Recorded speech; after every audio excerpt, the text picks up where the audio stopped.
जिस तरह की रैली इंडिया गठबंधन की मुंबई में हुई है, जिस तरह की प्रतिक्रिया हुई है, उसको लेकर आज मैं एक भविष्यवाणी करना चाहता हूं।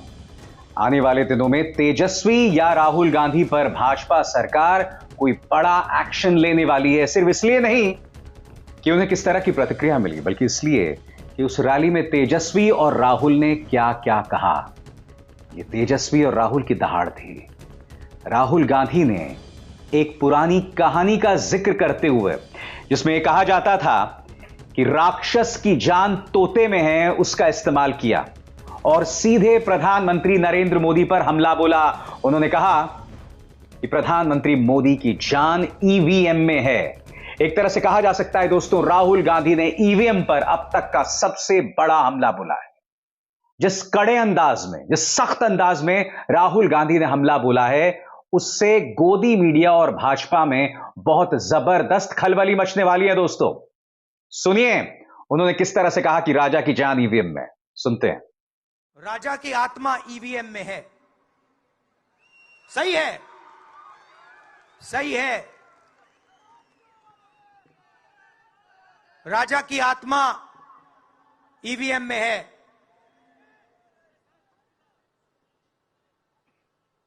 हिंदुस्तान की हर संस्था में है, ईडी में है, सीबीआई में है, इनकम टैक्स डिपार्टमेंट में है। आज इस मंच से इंडिया गठबंधन के तमाम नेता थे। तमिलनाडु के मुख्यमंत्री स्टालिन थे, फारूक अब्दुल्ला थे, आम आदमी पार्टी की तरफ से सौरभ भारद्वाज थे, उद्धव ठाकरे थे, शरद पवार थे, तेजस्वी यादव भी थे, जिन्हें जनता सुनना चाहती थी। तेजस्वी यादव ने अपने अंदाज में अपनी बात रखी। कहा मेरे पिता बीमार हैं, मगर इस बीमारी में भी वो भाजपा को ठिकाने लगा सकते हैं। उन्होंने कहा कि मेरे पिता वो शख्स है जिनके बाल सफेद हो गए भाजपा से लड़ते हुए। उन्होंने ताना कसा नीतीश कुमार पर। उन्होंने राहुल गांधी को बधाई दी कि इस नफरत के माहौल में वो किस तरह से अपनी बात रख रहे हैं। और उन्होंने कहा कि हमें हर हालत में असली मुद्दों पर बने रहना है, और असली मुद्दा है बेरोजगारी और अर्थव्यवस्था। लंबा भाषण है दोस्तों तेजस्वी यादव का। अपने पूरे स्क्रीन पर देखिए कल तेजस्वी यादव ने किस तरह से अपनी बात रखी। देखिए, आज मुंबई में अंतिम दिन भारत जोड़ो यात्रा का रहा है, और सबसे पहले हम राहुल गांधी जी को दिल से धन्यवाद देते हैं कि पूरे देश में इन्होंने यात्रा किया। चाहे कश्मीर से कन्याकुमारी हो या पश्चिमी राज्यों से लेकर के हमारे नॉर्थ ईस्ट स्टेट से लेकर के हर जगह राहुल जी ने यात्रा की है और एक पैगाम, एक संदेश देने का काम किया है, जो कि आज के दौर में बहुत ही जरूरी है, प्रासंगिक है। आज एक तरफ जहां नफरत फैलाया जा रहा है, जहां टकरार की बात की जा रही है, जहां प्रोपेगेंडा किया जा रहा है, जहां देश के संवैधानिक संस्थानों को हाईजैक किया जा रहा है, अस्थाई सरकारों को, चुनी हुई सरकारों को, लोकतंत्र में मतदान जो आप लोगों ने किया वैसी सरकारों को खरीदा जा रहा है, ईडी सीबीआई के जरिए डरा करके तोड़ा जा रहा है, गिराया जा रहा है।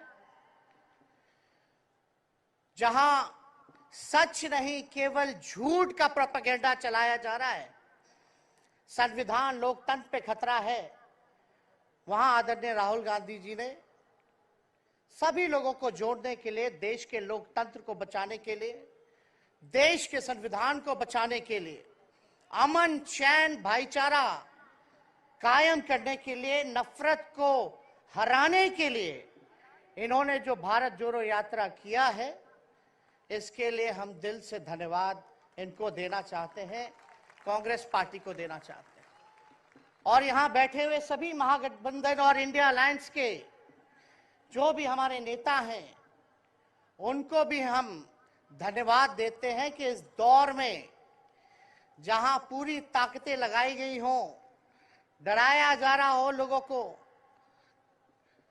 लालच दिया जा रहा हो, लेकिन हम सब लोग मिलकर के इस देश के संविधान और लोकतंत्र, भाईचारा और जो इस देश की खूबसूरती डाइवर्सिटी है उसको बचाने के लिए एकजुट हुए हैं। कोई मोदी जी को हराने के लिए नहीं, उस सोच को हराने के लिए जो देश को बांटना चाहती है, उसके लिए हम लोग एक हुए। हमारी लड़ाई व्यक्तिगत मोदी जी से, अमित शाह जी से नहीं है। हम लोग तो हमेशा से उन विचारधारा के लोगों से लड़ाई लड़ने का काम किए हैं जिन्होंने हमेशा से, जिनका आजादी में कोई योगदान ना रहा हो, जो तिरंगा ना फहराए हो अपने दफ्तर पे, और आज कहते हैं वो देश के सबसे बड़े देशभक्त हैं। अरे मेरा मानना है कि देश में सबसे बड़ा अगर अपना दुश्मन है तो बेरोजगारी है, महंगाई है, आज गरीबी है, वो सबसे बड़ा दुश्मन है। आज मुद्दे की बात नहीं होती। मोदी जी समुद्र के अंदर चले जाएंगे, कारपेट बिछा करके बैठ जाएंगे, उसकी चर्चा होती है। लेकिन किसान भाइयों का आय दुगुना का वादा किया था। जब हम लोग सवाल पूछते हैं, राहुल जी सवाल पूछते हैं, क्या हुआ 2 करोड़ रोजगार का, क्या हुआ 15-15 लाख का, तब ये गोदी मीडिया और भाजपा के कुछ लोग एनर्जी ड्रिंक पी करके हम लोगों को गाली देने का काम करते हैं। और पटना की जो रैली हुई, 10 लाख से भी ज्यादा लोग आए पटना में, जन विश्वास रैली हम लोगों ने किया। और आज का जो जन सैलाब देकर के फिर से मीडिया के लोग और भाजपा के लोग एनर्जी ड्रिंक पीना पड़ेगा। अरे डरने वाले लोग नहीं है यहाँ, हम लोग लड़ने वाले हैं, अपने लिए नहीं, आपके लिए लड़ने आए हैं, आपकी लड़ाई लड़नी है। इसलिए हम ये पैगाम लेकर के आए हैं लालू जी का। डॉक्टर के सलाह पे ज्यादा घूमने से मना किया गया है, लेकिन लालू जी अभी भी तैयार हैं मोदी जी का दवाई करने के लिए। उनको कितना भी सताया जाए, डराया जाए, उनका बाल पक गया इनसे लड़ते लड़ते, लेकिन वो डरे नहीं, झुके नहीं। आज महाराष्ट्र में, खास तौर पे बंबई में राहुल जी ने निमंत्रण दिया और हम लोग यहाँ आए हैं। और यहाँ बिहार के लोग भी काफी बड़ी तादाद में बसते हैं। हम रउआ लोग इनके भी कहते नहीं, बच के रहिए भाजपा के लोग से। ये लोग गोबर को भी हलवा दे करके परोस देता है, इतना झूठ बोलते हैं। हम तो पहले भी कई बार कहे, मोदी जी प्रधानमंत्री है ठीक है, लेकिन साथ ही साथ वो झूठ बोलने के फैक्ट्री भी है। मोदी जी झूठ बोलने के मैन्युफैक्चरर भी है, होलसेलर भी है और डिस्ट्रीब्यूटर भी है। ये उनका काम है। हम लोग सच्चे लोग हैं और सच्चे लोगों को कितना भी डराओगे, डरते नहीं, सांच को आंच क्या। इसलिए हम लोग लड़ेंगे। इनके गीदड़ भपकी से हम लोग डरने वाले हैं। आप बताओ, आप लोग डरोगे? लड़ाई लड़ोगे कि नहीं लड़ोगे? साथ दीजिएगा ना सबका? हम तो कहना चाहते, राहुल गांधी जी जो यात्रा किए, ये हो सकता है पहला चरण हो, लेकिन यात्रा तो हमेशा हम लोगों को करना पड़ेगा। चाहे सत्ता में आए या ना आए, हमको जनता के बीच उनके सुख का दुख दर्द का भागीदार बनना पड़ेगा। हमेशा जनता के बीच रहना होगा, क्योंकि इन लोगों ने इतना नफरत फैलाया, इतना नफरत फैलाया है, आपस में इतना भेदभाव करा दिया है कि आज सोचना पड़ेगा कि इस भेदभाव और नफरत को मिटाने में कितने साल लगेंगे। इसके लिए हमको हमेशा सब लोगों के बीच, जनता के बीच रहना होगा। और जो प्यार का, और जो आप कहते हैं जो दुकान खोला है, मोहब्बत की दुकान, इसको बंद मत कीजिएगा कभी। हमेशा आगे झंडा बुलंद करने का काम कीजिएगा। आज यहाँ शरद पवार जी भी हैं, उद्धव जी भी हैं। आपको पता है ऑपरेशन लोटस हो रहा था, यहाँ विधायकों को खरीदा जा रहा था, डराया जा रहा था। या एक बात बता देते हैं, आज महाराष्ट्र सरकार में जितने लोग बैठे हैं, कोई लीडर नहीं है, सब डीलर है। शरद जी के नाम पे, एनसीपी के नाम पे वोट लेंगे, भाजपा से डीलिंग कर लेंगे। राहुल गांधी जी के नाम पे वोट लेंगे, भाजपा से डीलिंग कर लेंगे। शिवसेना उद्धव जी के नाम पे वोट लेंगे, भाजपा से डीलिंग कर लेंगे। ये लोग केवल डीलिंग करते हैं, इसलिए वहां कोई भी लीडर नहीं, सब डीलर बैठा हुआ है। और जो डरे डरे लोग गए, अच्छा हुआ चले गए, उससे कोई फर्क पड़ने वाला नहीं है। हमको कितना भी मिटाने का कोशिश करोगे, फिर से हम कारवा बनाने का हौसला रखते हैं। इसलिए हम सब लोग यही आए क्योंकि जनता, आप सब लोग हमारे मालिक हैं और आप लोगों का आशीर्वाद मिलता रहना चाहिए। अरे महाराष्ट्र में तो कम से कम विधायकों को ले गए, बिहार में तो हमारे चाचा को ही हाईजैक कर लिया। बड़ा सुनते हैं, मोदी जी बार बार कहते हैं कि मोदी जी की गारंटी जो है सबसे मजबूत वाली गारंटी है। हम मोदी जी को चैलेंज करते रहे, मोदी जी सबसे पहले, बाद में जो गारंटी देना, लेकिन अगर मेरा चाचा का गारंटी देके दिखा दो पहले कि वो फिर से पलटेंगे कि नहीं पलटेंगे।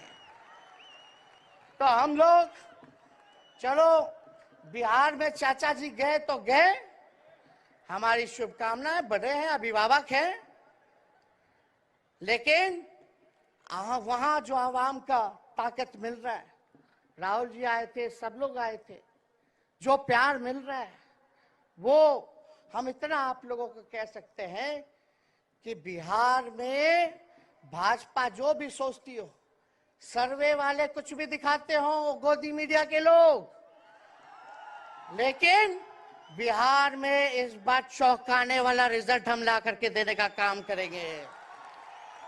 और आप लोगों को भी कहेंगे कि एकजुट हो जाइए, एकजुट होकर के लड़ाई लड़िए। ये मोदी जी क्या बोलते हैं, 2 करोड़, हम मोदी जी को चैलेंज करके बोलते हैं, 17 महीने केवल डिप्टी सीएम हम बिहार के रहे, 5 लाख लोगों को सरकारी नौकरी दिया। मोदी जी अपने 10 साल में भी 5 लाख क्या, कितना नौकरी दिए ये बता नहीं सकते। चैलेंज देते हैं, कितना सरकारी नौकरी दिया। सबसे ज्यादा बहाली रेलवे का आता था, सब चीज प्राइवेटाइज कर दिया गया, खत्म कर दिया गया। आर्मी में आता था, उसको जो है क्या किया आप सब लोग जानते हैं, कॉन्ट्रैक्ट पे सारा चीज कर दिया गया। तो इसलिए आप सब लोगों का प्यार मिलता रहे, ज्यादा समय हम नहीं लेंगे।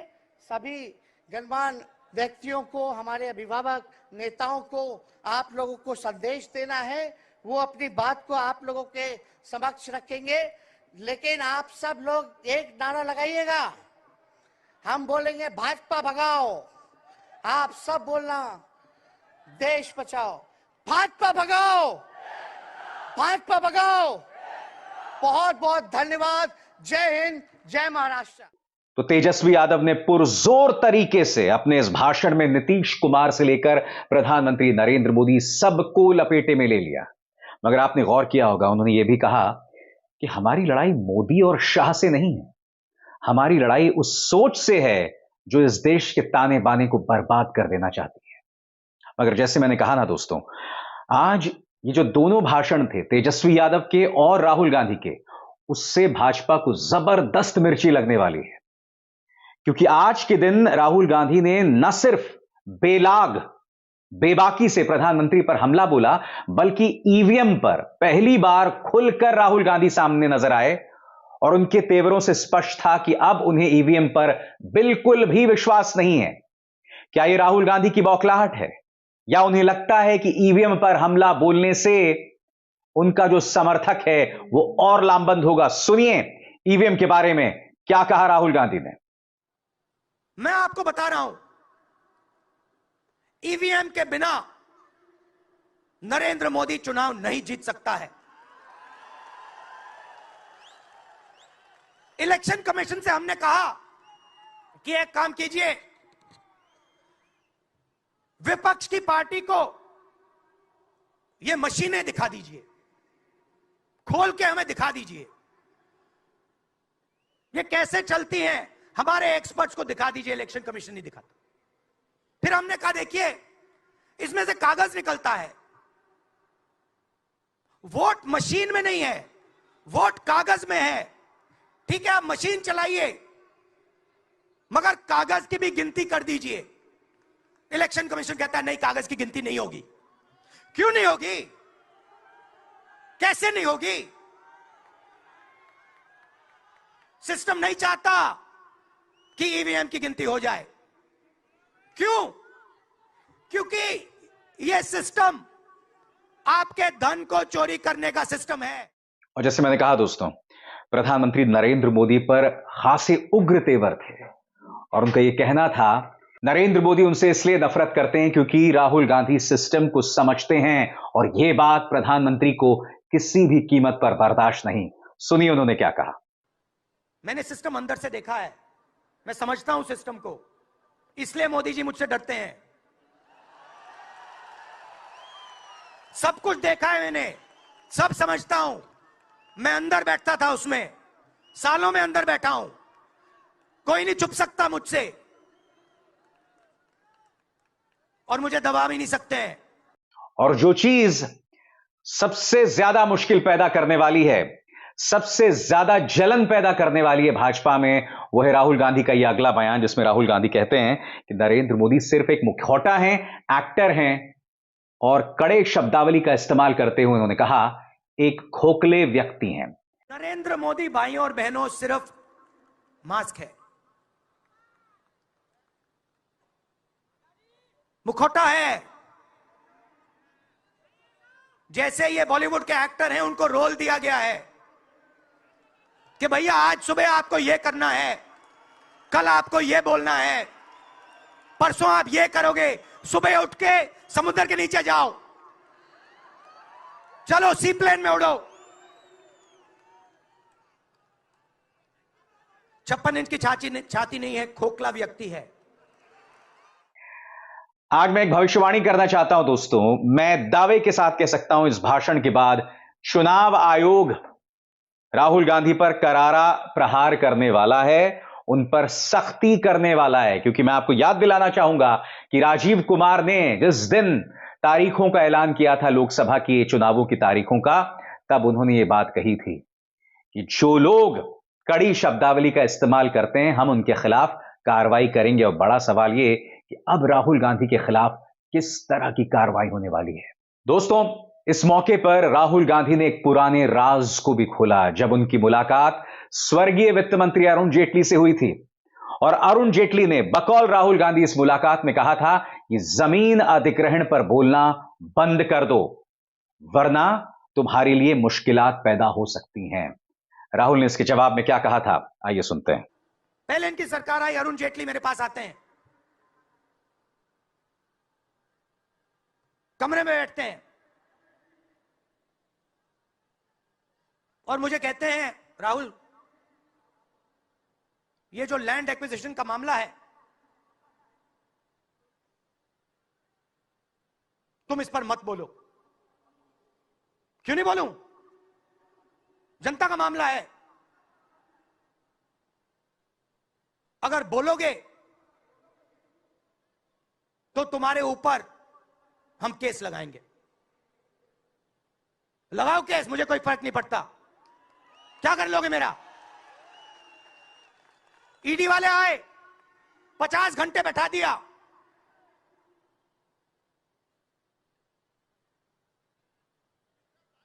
अंत में पता है क्या बोलता है ईडी का अफसर? मुझे पता है क्या बोलता है? कहता है, राहुल जी आप किसी से नहीं डरते हो, आप नरेंद्र मोदी को हरा सकते हो।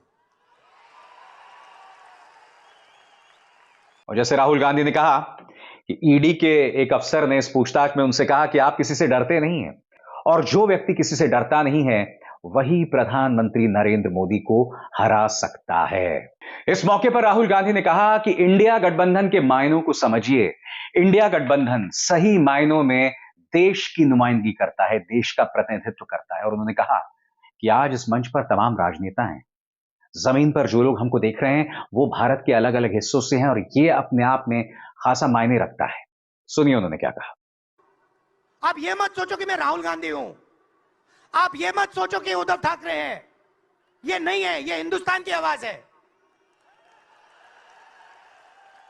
आप देखिए हर प्रदेश से यहां लोग बैठे हैं, हर व्यक्ति ने अपनी यहां बात रखी। स्टालिन जी ने अपनी बात रखी,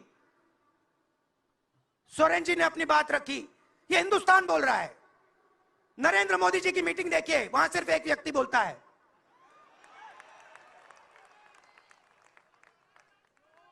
गडकरी जी परे हो जाते हैं, माला के बाहर निकाल देते हैं उनको। इसलिए हमने इसको इंडिया गठबंधन नाम दिया है। ये हिंदुस्तान की रक्षा कर रहा है। ये सब लोग डरे नहीं हैं, ये सब लोग उसी सिस्टम का मुकाबला कर रहे हैं। राहुल गांधी ने उस बात को भी दोहराया जिसके बारे में प्रधानमंत्री ने उन्हें मूर्खों का सरदार कहा था। आपको याद होगा दोस्तों, राहुल गांधी ने इससे पहले कहा था कि किस तरह से जब एक मोबाइल फोन बनता है तो इसके जो तमाम पार्ट्स हैं वो चाइना से आते हैं बनकर, और यहां पर वो सिर्फ असेंबल होते हैं, और ये सही मायने में मेक इन इंडिया नहीं है।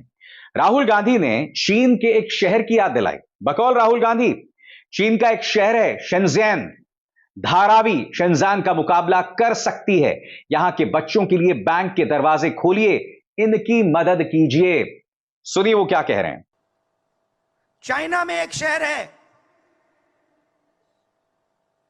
उसका नाम शेंज़ेन है। सच्चा मुकाबला उस शहर से है जो आपको मीडिया में कभी कोई नहीं बताएगा। धारावी शेंज़ेन का मुकाबला कर सकता है। बैंक के दरवाजे इन बच्चों के लिए खोलो, इन बच्चों को सरकार की मदद करो, और फिर देखो ये शेंज़ेन का क्या करते हैं। उठा के परे कर देंगे शेंज़ेन को ये लोग। Made in Mumbai, made in Dharavi, made in China को उड़ा के हटा देगा, परे कर देगा। मगर नहीं, 22 लोग हैं यहां पे।